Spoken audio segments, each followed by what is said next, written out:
I always thought that I would find my love and it would be forever. But over time I realized that this was just an illusion. Of course, there are exceptions when people find each other and live together until old age. But this is just an exception. My fiancée cheated on me with my friend in our bedroom, and then she tried to come back to me.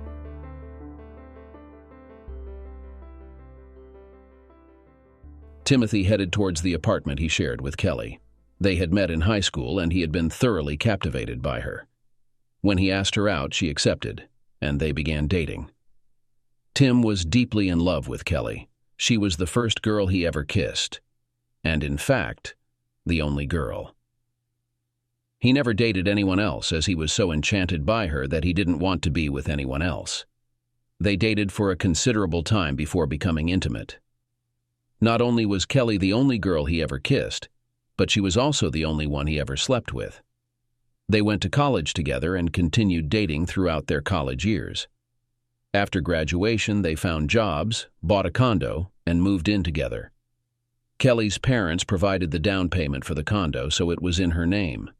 They started their careers and began planning their wedding. Tim bought her a beautiful diamond engagement ring, and he felt life couldn't get any better. One Friday, Tim managed to leave work early, so he picked up some chocolates and flowers and got takeout from Kelly's favorite restaurant. He wanted to surprise her and show her how much he loved her. He entered the apartment, put flowers in a vase, and food in the kitchen, then heard some sounds coming from their bedroom. He walked down the hall and looked into the bedroom, where he saw Kelly and his friend Greg. They were standing with their backs to the door, so they didn't notice him. Tim stood in shock watching his fiancée cheat on him with his friend. The most terrible thing is that during this they both said unpleasant words to Tim. "This weakling won't be home for another hour or two, so we'll have plenty of fun." Tim stood there, unable to believe or comprehend what was happening.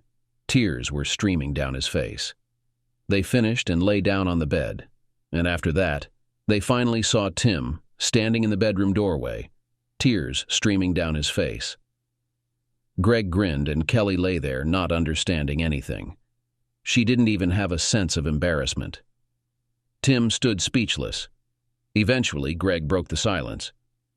"Dude, you must really want to clean up after me. Since you're doing this, why don't you take care of the consequences on her part as well?"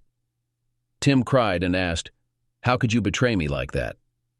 Kelly grinned as she replied, "It was easy. I just let him get his way. I loved you. I thought you loved me. He brought me more joy in an hour than you did in a week. There's no way I can marry you now. Make sure you don't get knocked on the door when you leave," Greg chimed in again. "She's actually quite talented. It's a pity you didn't figure it out." Tears were still streaming down Tim's face. "Where should I go?" "I don't care. Just get your stuff out of my apartment." Tim went into the wardrobe to collect his clothes and came out with a full armful. Reacting quickly, he loaded his belongings, computer, and personal belongings into the car. Despite the numerous photos in which he was captured with Kelly, he left them, tearing them up and throwing them away. When he left, he threw away the flowers and food. Noticing a young woman nearby, he handed her chocolates with a smile before driving aimlessly away. He eventually stopped at the park for a takeaway snack, although he lacked the usual taste.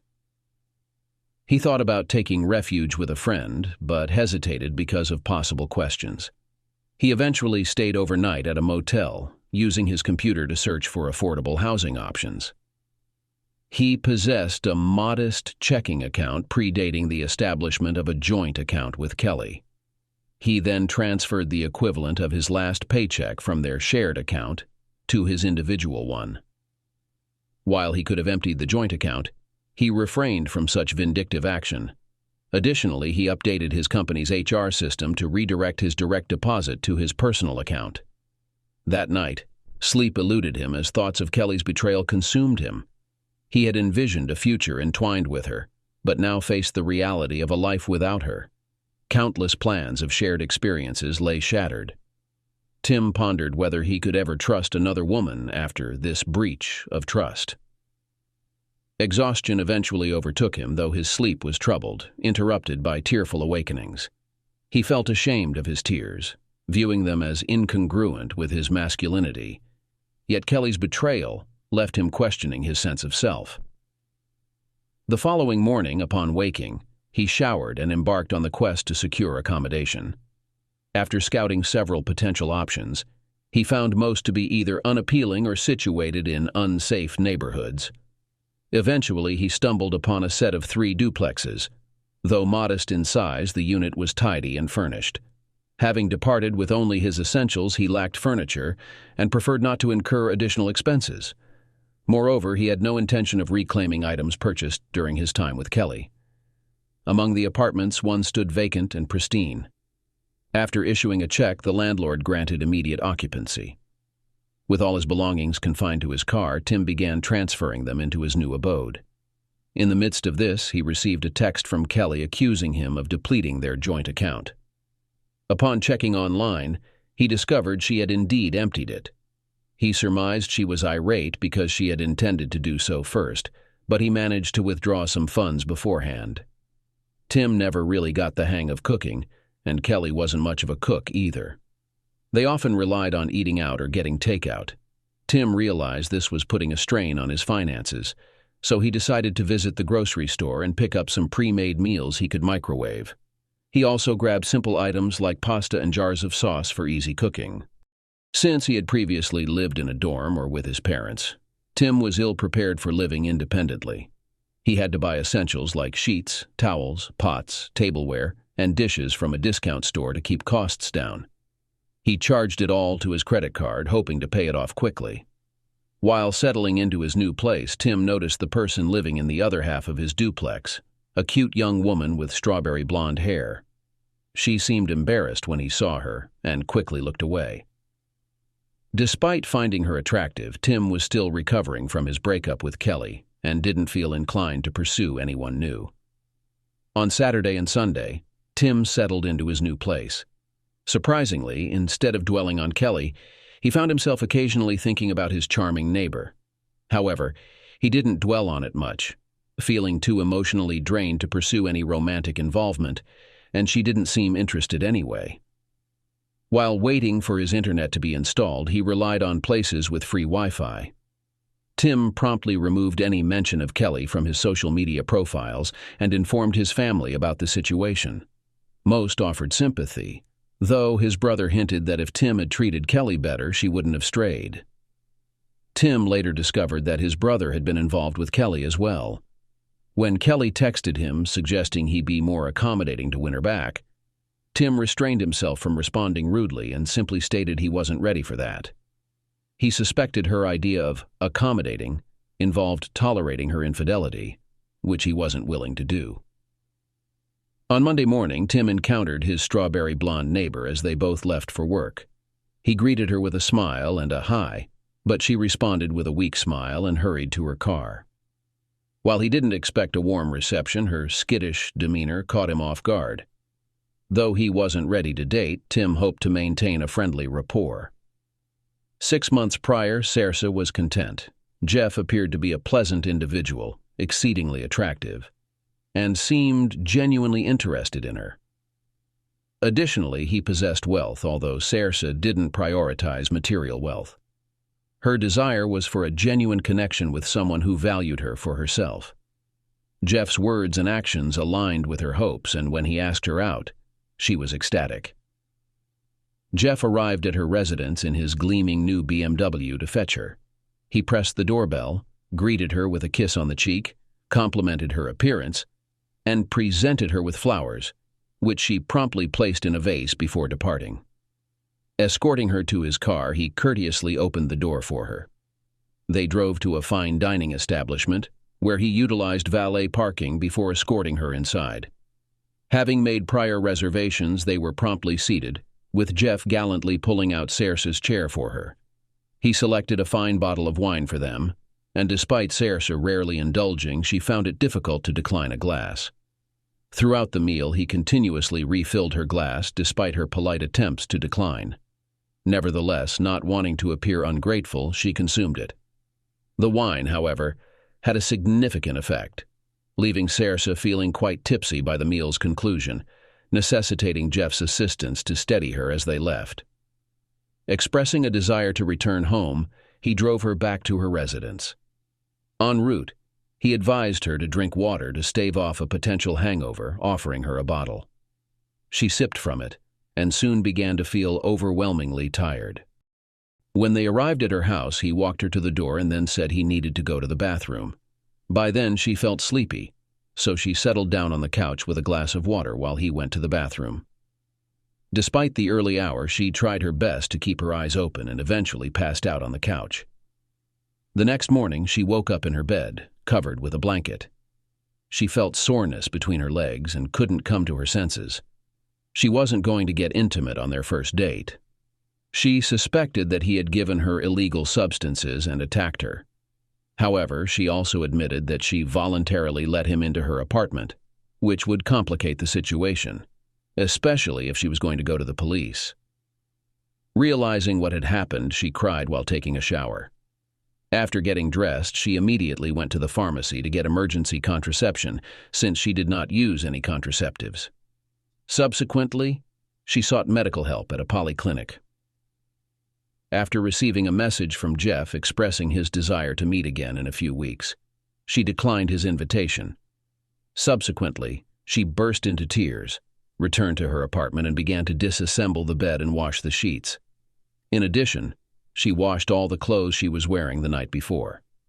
Despite a strong desire to burn both clothes and sheets, she refrained from doing so due to financial difficulties. She locked herself in her apartment until Monday when she went to work.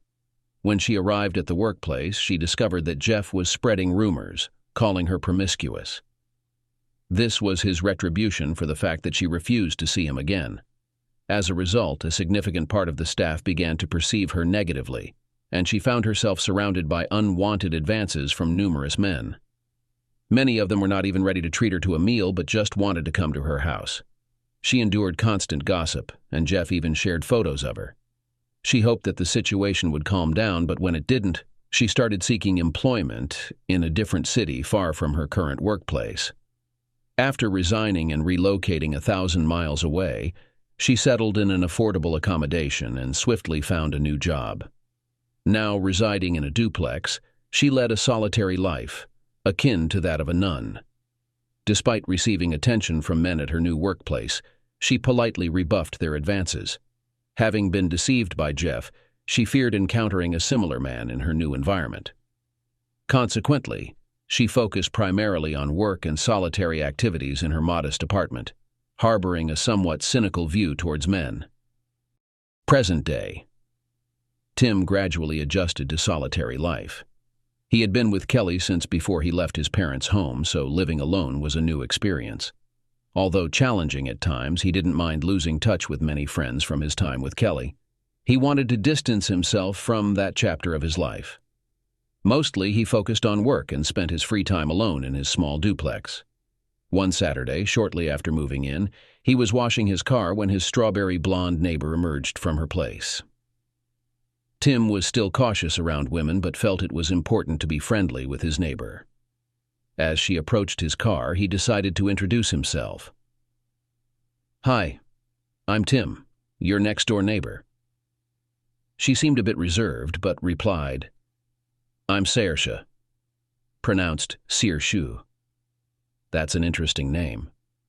"It's Irish. My grandparents were Irish, so I was named in honor of them." Tim had looked into his own ancestry before. "Some of my ancestors were Scots-Irish." Saoirse's response was matter-of-fact, not hostile. "There's a difference between Scots-Irish and Irish-Irish. Sorry, I didn't mean to offend." "No problem."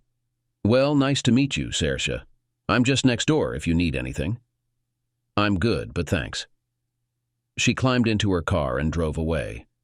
Tim wasn't remotely ready to venture into dating again, but he realized Saoirse was even less so, especially with him. Unbeknownst to him, she wasn't just avoiding him. After finishing washing his car, he went inside, took a shower, and grabbed something to eat. About a week later, Tim glanced out of his window to see Saoirse struggling with a large box containing a flat-screen television. He hurried outside. "Let me help you, Saoirse. I should manage.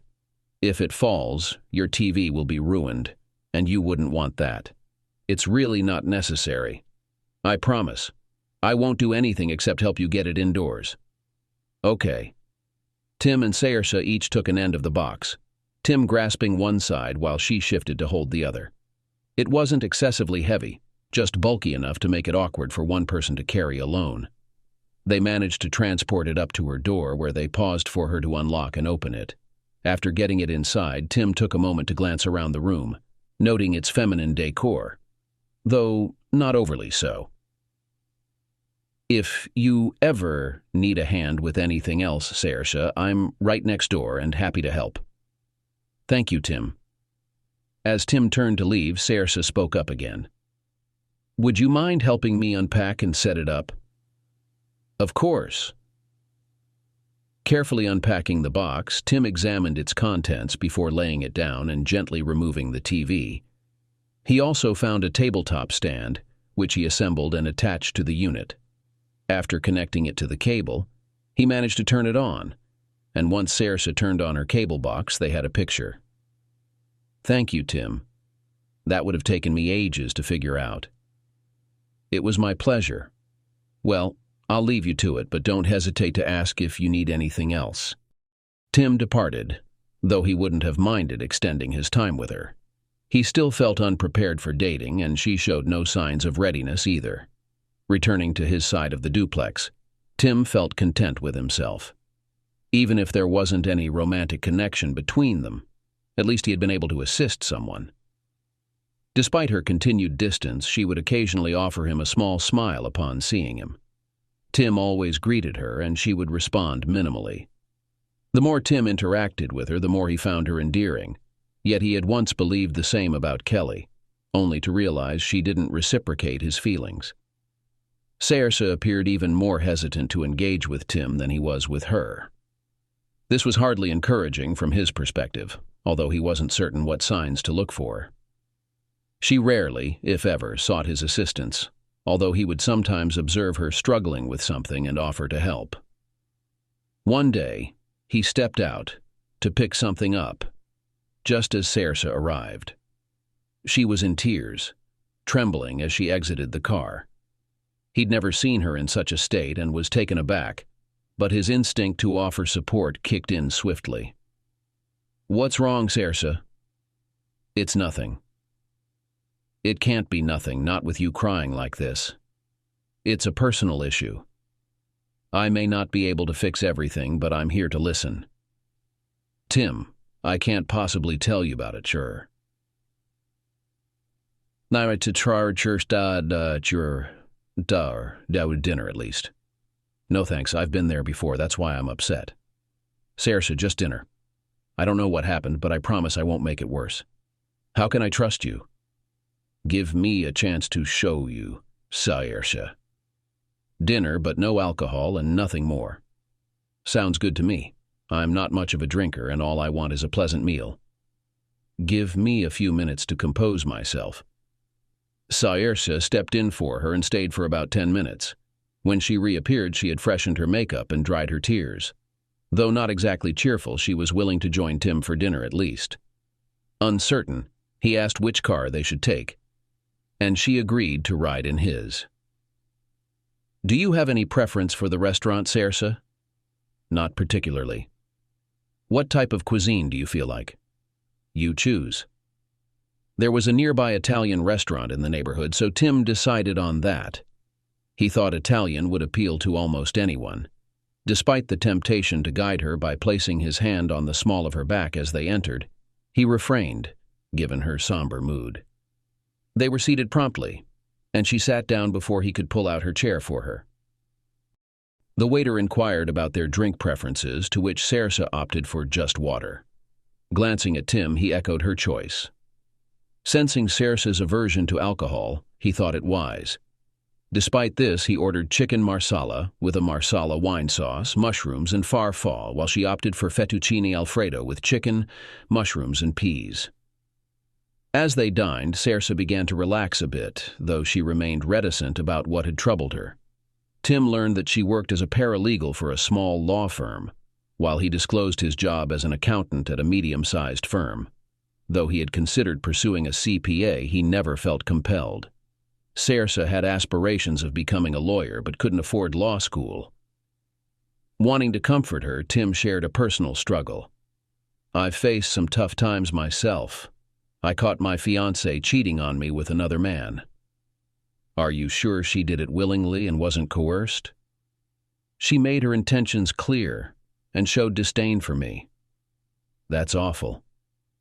You're charming and seem kind, but even if you were interested, I'm not ready to open up again.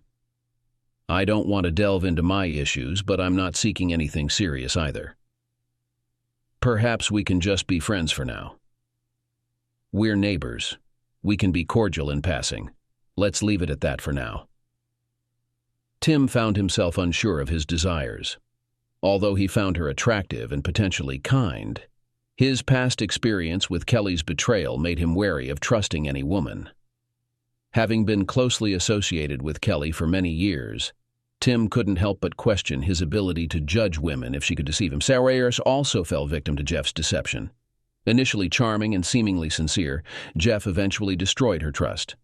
Although Tim seemed nice, Saoirse couldn't shake the fear that he might be just like Jeff, manipulative and deceitful. How could she be sure that Tim wasn't just pretending to gain her trust?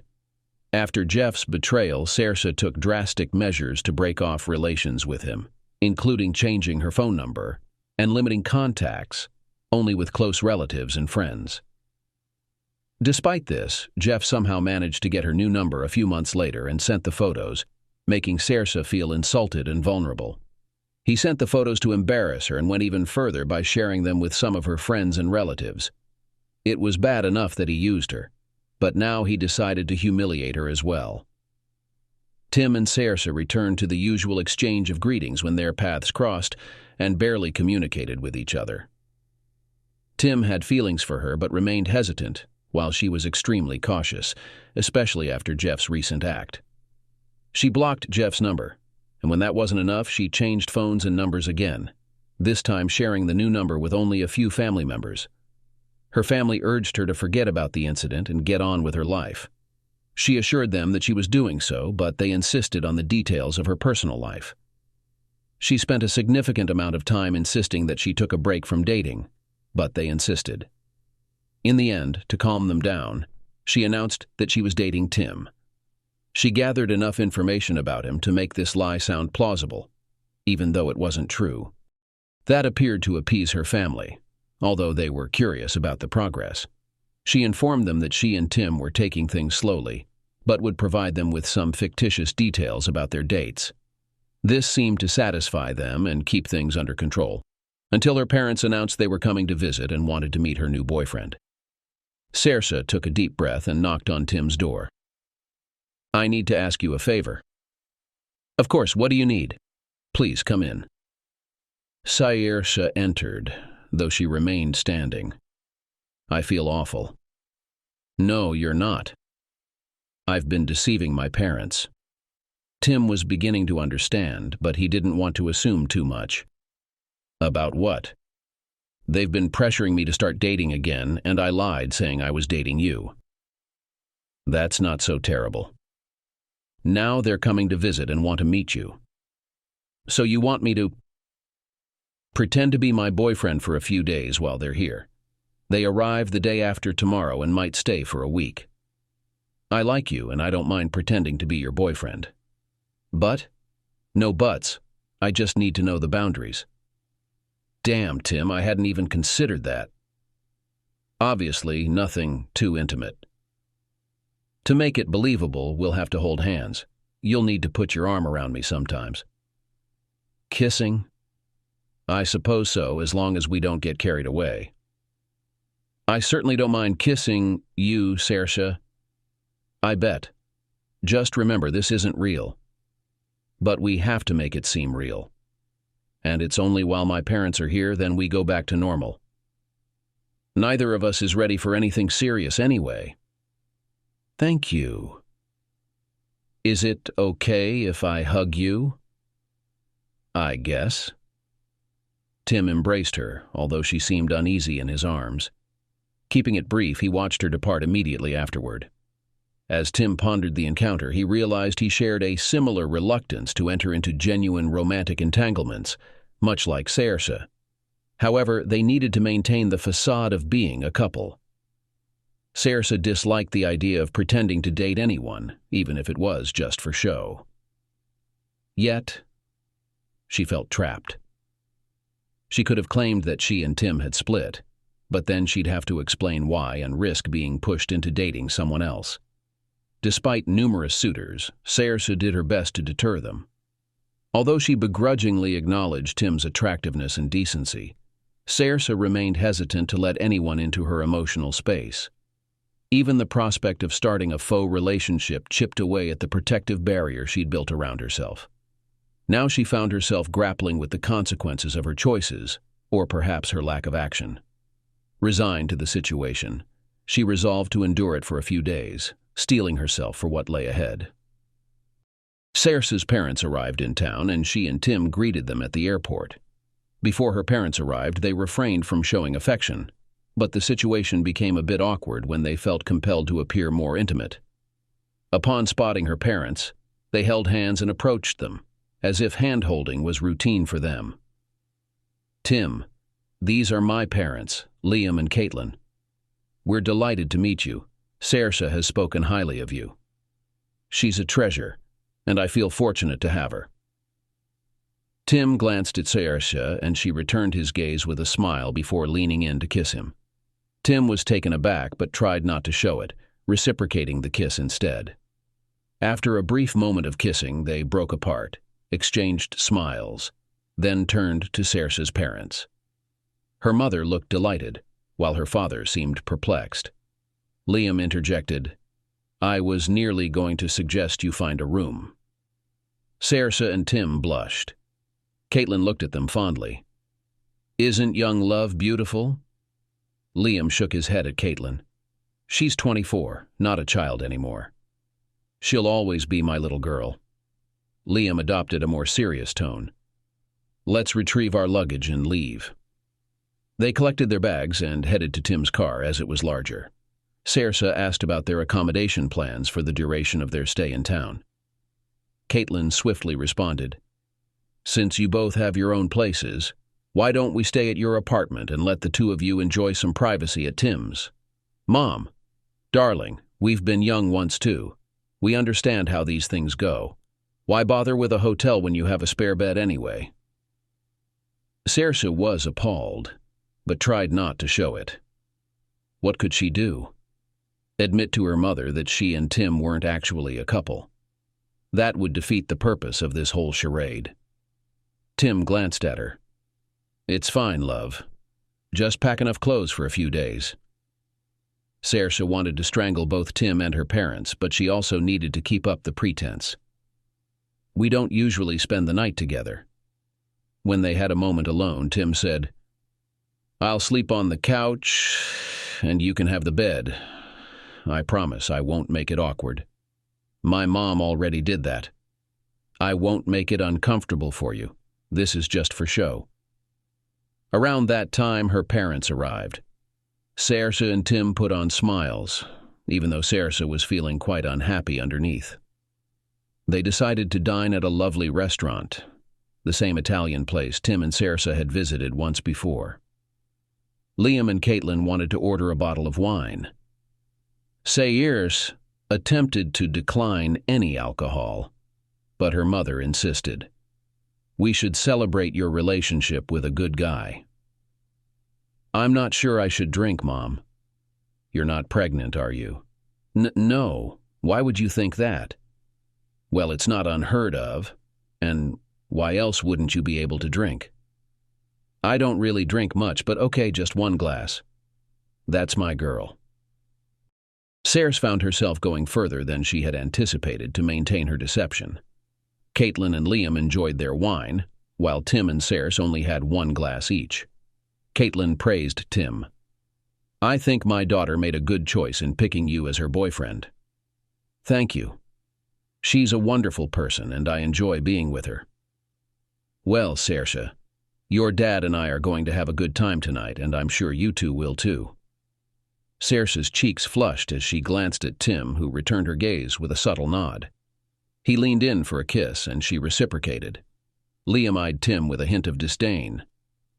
Saoirse mentioned you're Scots-Irish. Yes, sir, although my ancestors migrated from Ireland many years back. Not my first choice, but at least you're not English. Bloody limey jerks, Saoirse interjected, addressing Liam. Dad, stop fighting battles from a century ago. They still have a grip on our land. Tim responded to Liam. Sir, we're aware there are both Protestants and Catholics seeking peace and equal treatment in Ireland. Hasn't changed much, has it? For every Ulster volunteer, there's an IRA member, but most people fall somewhere in between. Try telling that to the militias. There are friendships across faiths and even interfaith marriages. Not everyone wants to keep Catholics as second-class citizens. Seems like you've done your homework, considering your family's history. After meeting Saoirse, I felt compelled to educate myself. I suppose that sets you apart from many. Caitlin chimed in. Our daughter assured us he's a good guy. I guess she's right. Saoirse remained silent throughout the entire conversation, but as it concluded, she turned to Tim and planted another kiss on him. Their charade of pretending to be a couple appeared to be going better than either had anticipated. However, they still faced the dilemma of spending the night together at Tim's place, neither feeling prepared for anything resembling a physical relationship, despite their pretense. After dinner, Liam and Caitlin expressed exhaustion from their travels and opted to rest. Saoirse weakly suggested they stay at a hotel. Are you sure you wouldn't prefer a hotel? It might be more comfortable. Caitlin promptly dismissed the idea. It'll be nice to have a kitchen and be close by. They then transported the luggage to Saoirse's place, with Tim assisting her in gathering clothes to take to his apartment. Observing them, Liam remarked, I'm surprised you don't already have clothes there. Saoirse hesitated before responding. I need more than just one change of clothes. They visited Tim's place, where he assisted her in arranging her clothes, making space for them. Tim wasn't particularly keen on fashion, so clearing space was no big deal. Saoirse seemed cautious as she settled in. Observing her unease, Tim attempted to reassure her. I won't intrude or bother you. I'll simply sleep on the sofa, allowing you to rest comfortably in bed. You seem decent enough, but I've been deceived in the past. I promise.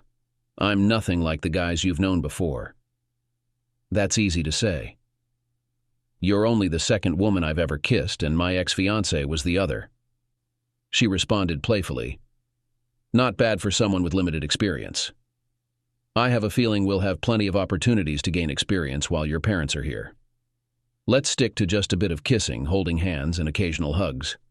Agreed, ma'am. Tim expressed regret for not having laundered the sheets after using them. She indicated that they hadn't anticipated her staying over. He hastily grabbed a pillow and a blanket to settle on the sofa when there was a knock on the door. They hurriedly concealed everything and found Liam standing there.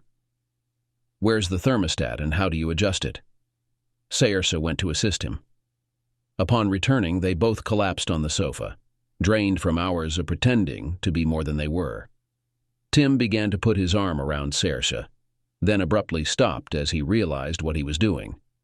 She noticed the halted gesture, glanced at him, shook her head, and bit her lip. Tim looked apologetic. We have to be cautious around your parents.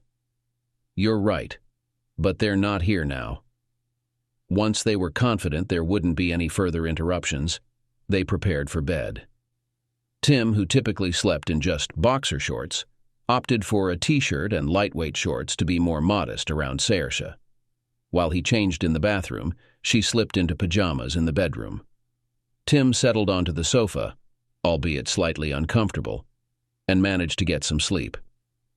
He briefly stirred when she got up to use the bathroom during the night, but soon drifted back to sleep. Tim rose early, tidying away his bedding in case her parents arrived unexpectedly. As it happened to the irreducerse. Daukadir. Tim apologized on her behalf and brewed them some coffee. While they sipped their coffees, Oriersa emerged from the bedroom. She had swapped her pajamas for a nightshirt, having overheard them and wanting to avoid any suspicion. Liam and Caitlin expressed interest in exploring the town and spending the day with Tim and Saoirse. Given that it was Sunday, they had little reason to decline. The group of four spent the day together, showing Liam and Caitlin around the city. They enjoyed a pleasant lunch at a quirky nearby spot. For dinner, Caitlin suggested they order in and watch a movie with Saoirse and Tim. They found something suitable on his streaming service. Saoirse, Marsa Dieter. Now she water sau der us tea. Tashi where Tim naturally gravitated towards each other on the sofa, with Tim draping his arm around her while she rested her hand on his leg, maintaining a respectful distance. Despite any reservations, Tim found himself growing more comfortable with Saoirse, embracing and kissing her. Although he still carried some lingering pain from his past relationship with Kelly, being with Saoirse felt unexpectedly right. With limited opportunities for private conversation, Tim was unsure of Saoirse's feelings. He regretted that their time together was limited to the week while Saoirse's parents were visiting, but it was the agreement they had made. After the movie ended, Caitlin addressed Saoirse and Tim. I suppose it's time for us to head out, giving you two some space to enjoy yourselves. Liam scoffed in response. Even young folks don't necessarily engage in such activities every night. Why? Do you doubt these two will? It's not guaranteed. Plus, I think you're embarrassing your daughter. Saoirse did indeed blush at her mother's remark. She hugged her arms around herself and withdrew her hand from Tim's leg.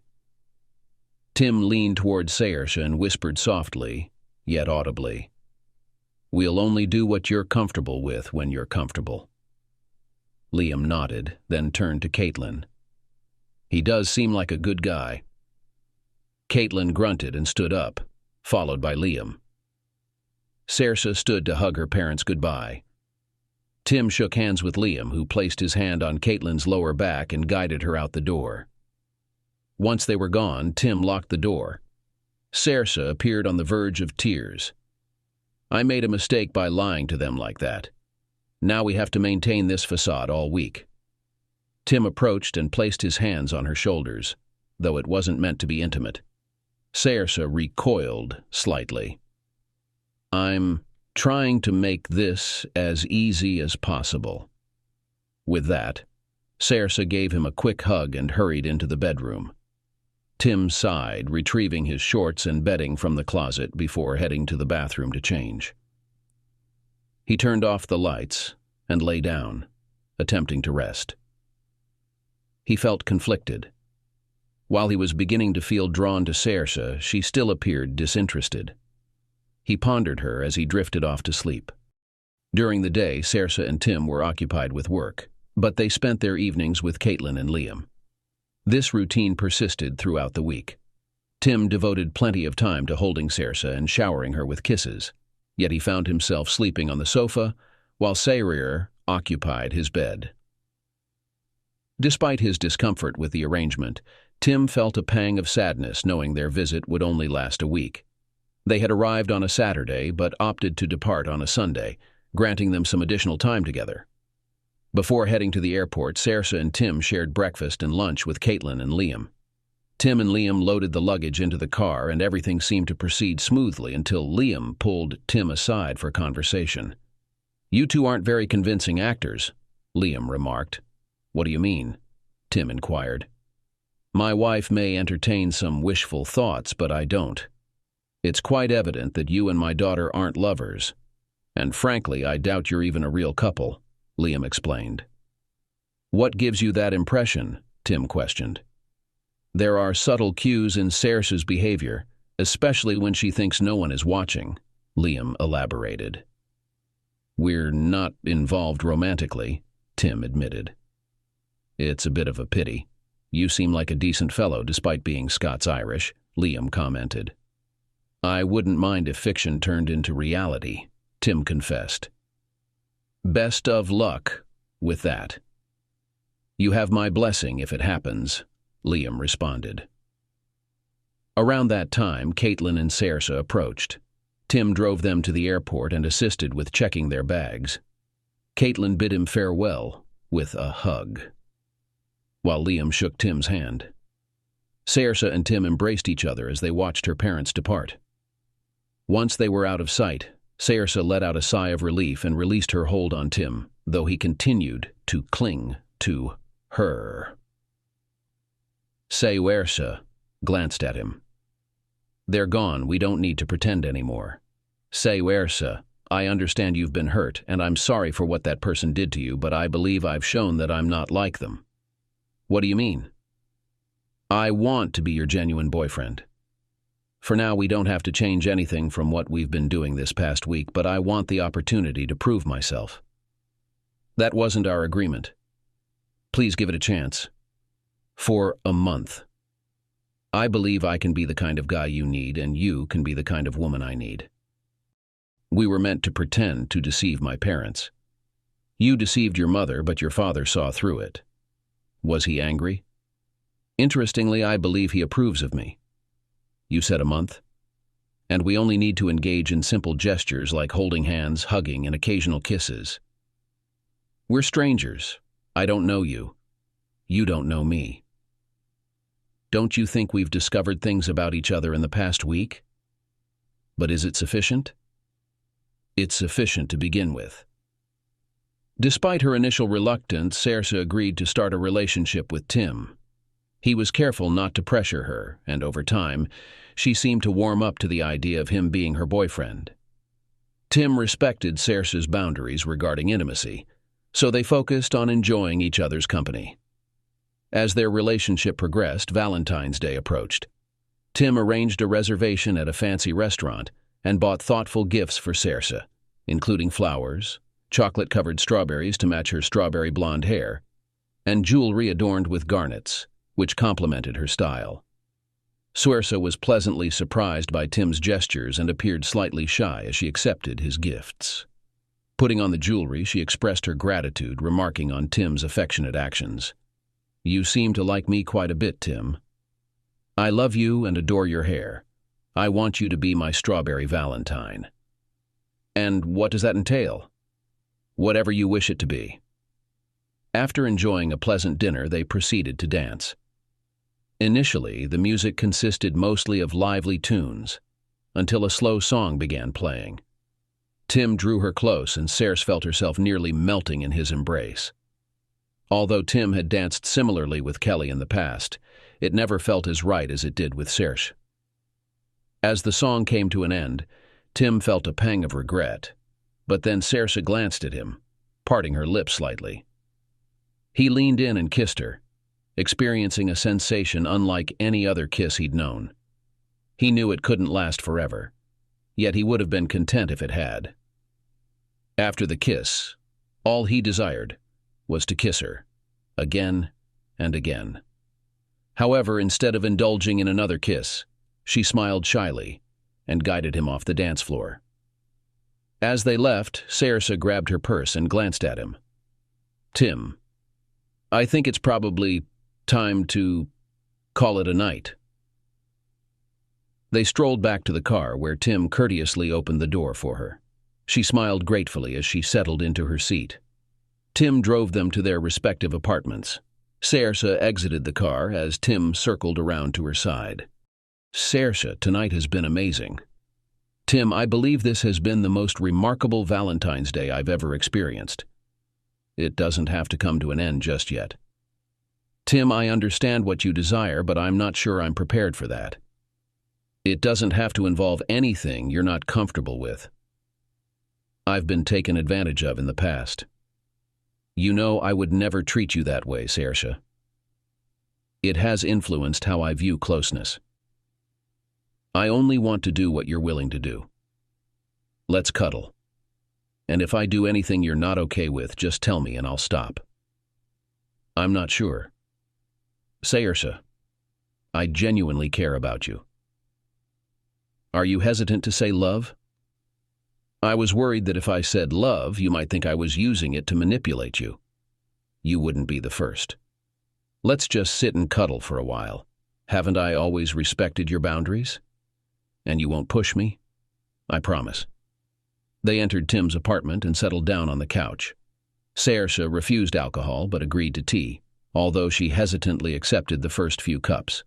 Tim, however, confidently took a sip before handing it back. He hugged her, and eventually they kissed. When his hand reached for more interesting places, she stopped him, showing that she was not ready for this yet. Tim pulled away, instead focusing on her back. Despite his first slip, she didn't mind, and he continued to massage her. She stopped kissing him, pulled away, then got to her feet. He thought that would be the end of it, but then she held out her hand to him. Taking her hand, he stood up, and she led him into the bedroom. Once inside, she turned to face him. We could continue.